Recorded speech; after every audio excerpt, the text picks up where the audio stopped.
పెళ్లి పుస్తకం బాగోకపోవడం ఏంటి సాక్షి? ఇంట్లో బాగానే తిరుగుతుంది కదా. అంటే పైకి కనిపించడం లేదండి. డైలీ మందులు తీసుకుంటుంది. అప్పుడప్పుడు నర్స్ వచ్చి సెలైన్ ఎక్కిస్తుంది. ఇదేదో హాస్పిటల్లోనే ఉంచితే వాళ్లే చూసుకుంటారు కదా, ఇంటికి తీసుకురావడం ఎందుకు? ఇంట్లో అయితే నలుగురితో మాట్లాడితే తొందరగా నయం అవుతుందని డాక్టర్ చెప్పారు. ఆ డాక్టర్కి ఈవిడ గారి గతం, మనం అనుభవించిన కష్టం తెలియక అలా అనుంటారు. అన్నీ తెలిసి నువ్వు కూడా ఈ నిర్ణయం తీసుకున్నావు చూడు, అదే పెద్ద ప్రాబ్లం.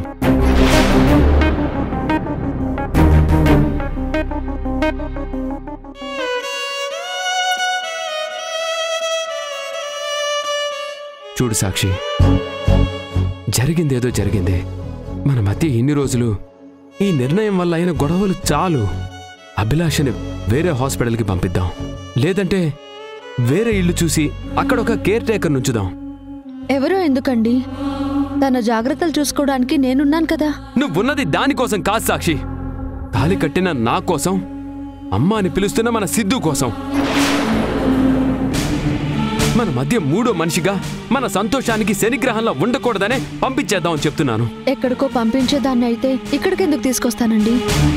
మీ అందరి కోపాన్ని, ద్వేషాన్ని నేనెందుకు భరిస్తాను? అదే, అది ఎందుకో తెలియకే నేను అడుగుతున్నాను. అభిలాష విషయంలో ఇంత మొండిపట్టు ఎందుకో అర్థం కావటం లేదు. కొన్నింటికి కారణాలు వివరంగా చెప్పలేనండి, కాలమే సమాధానం చెప్పాలి. అలా అనుకుంటూ కూర్చుంటే పుణ్యకాలం మొత్తం పరిసమాప్తం అవుతుంది. అభిలాష వచ్చినప్పటి నుంచి గొడవలే తప్ప మనం ప్రేమగా మాట్లాడుకుంటున్నాం. కనీసం కలిసి నవ్వుకొని ఎన్ని రోజులైందో గుర్తుందా? అభిలాష ఇంట్లో ఉన్నంతకాలం అది సాధ్యం కాదు. అరే, ప్రాబ్లంకి సొల్యూషన్ చెప్తున్నా కాదని వాదిస్తుంటే ఈ సమస్యని నేనే కాదు, ఆ దేవుడు కూడా తీర్చలేడు.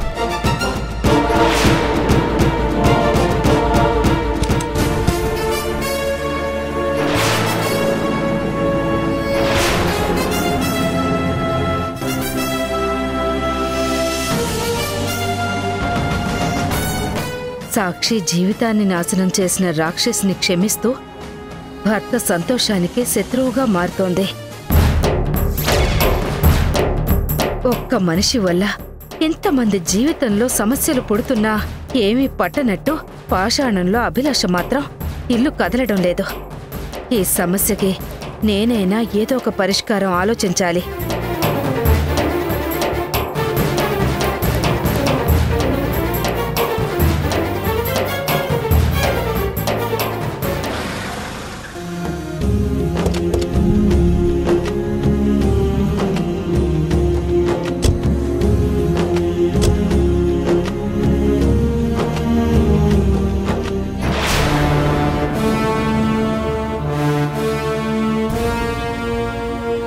డాడ్, మనం తర్వాత వద్దాం. ఆగండి, నేనే లోపలికి వెళ్ళిపోతాను, మీరు రండి. ఎక్కడికి వెళ్ళినా ఈ ఇంట్లోనే కదా ఉంటావు. శుభమా అని పెళ్లి కార్డులు తీసుకొస్తే గుమ్మంలోనే నీ మోహన్ చూడాల్సి వచ్చింది. అమ్మా నీహారిక, ఆవిడతో మాటలు ఎందుకు, వచ్చిన పని చూసుకుని వెళ్దాం. అమ్మా నందులేడా? లేరండి, బయటికి వెళ్ళినట్టున్నారు. తర్వాత వద్దాం డాడ్. ఈవిడ ఉండగా నాకే గుడ్ న్యూస్ చెప్పాలని లేదు. నిహారిక గారు, దయచేసి అలా మాట్లాడకండి.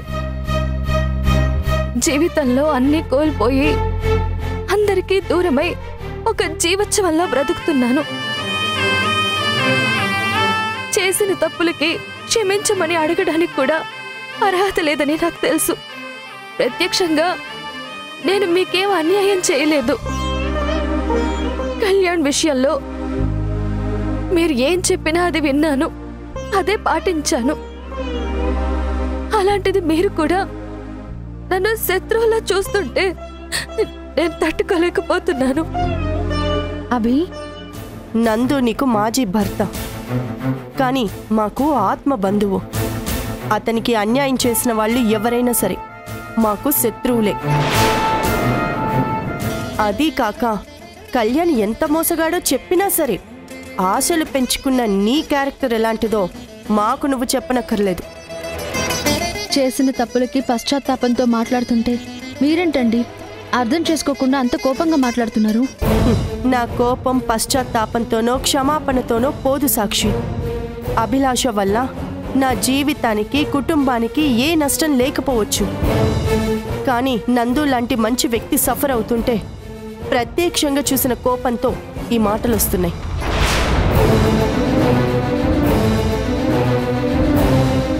నన్ను అర్థం చేసుకునే వాళ్ళే పట్టించుకోవట్లేదు.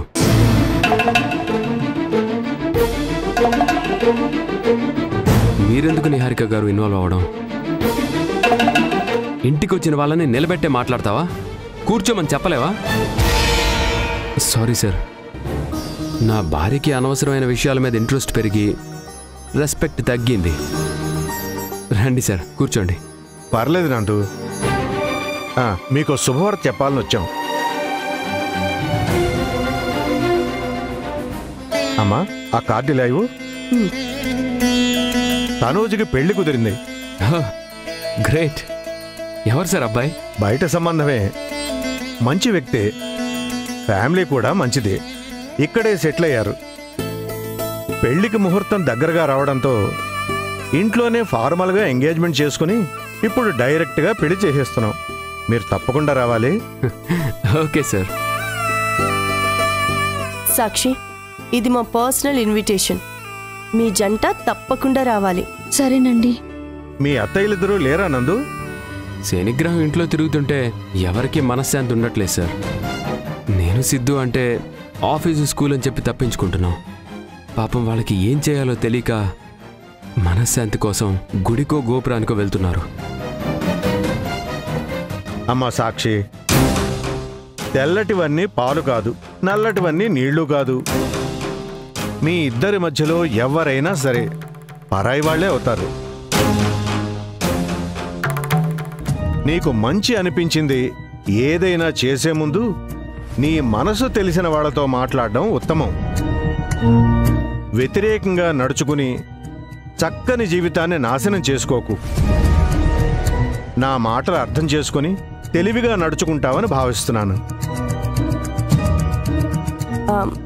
సాక్షి, మీకు ఈ పెళ్లి కార్డు ఇచ్చింది మేం మీ ఇంటికి వచ్చింది మీ ఫ్యామిలీ మెంబర్స్ని మాత్రమే పిలవడానికి. అంటే నువ్వు, నందు గారు, సిద్ధు, మీ అమ్మగారు, నందు అత్తయ్య గారు, వీళ్ళు మాత్రమే. తప్పకుండా రండి నందు. ఖచ్చితంగా సార్. వెళ్ళొస్తానమ్మా.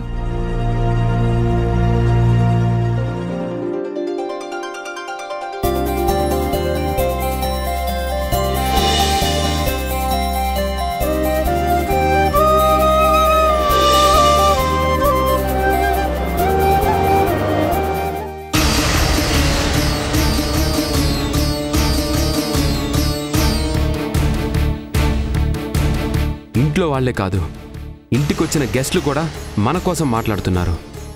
నీ నిర్ణయం తప్పని చెప్తున్నారు. శుభవార్త చెప్పడానికి వచ్చిన వాళ్ళు కూడా ఆలోచిస్తున్నారంటే ఈ మహాతల్లి మహత్యం ఏంటో నీకు అర్థం కాదు. ఆ దరిద్రం ఇల్లు వదిలిపోదు. ఛ!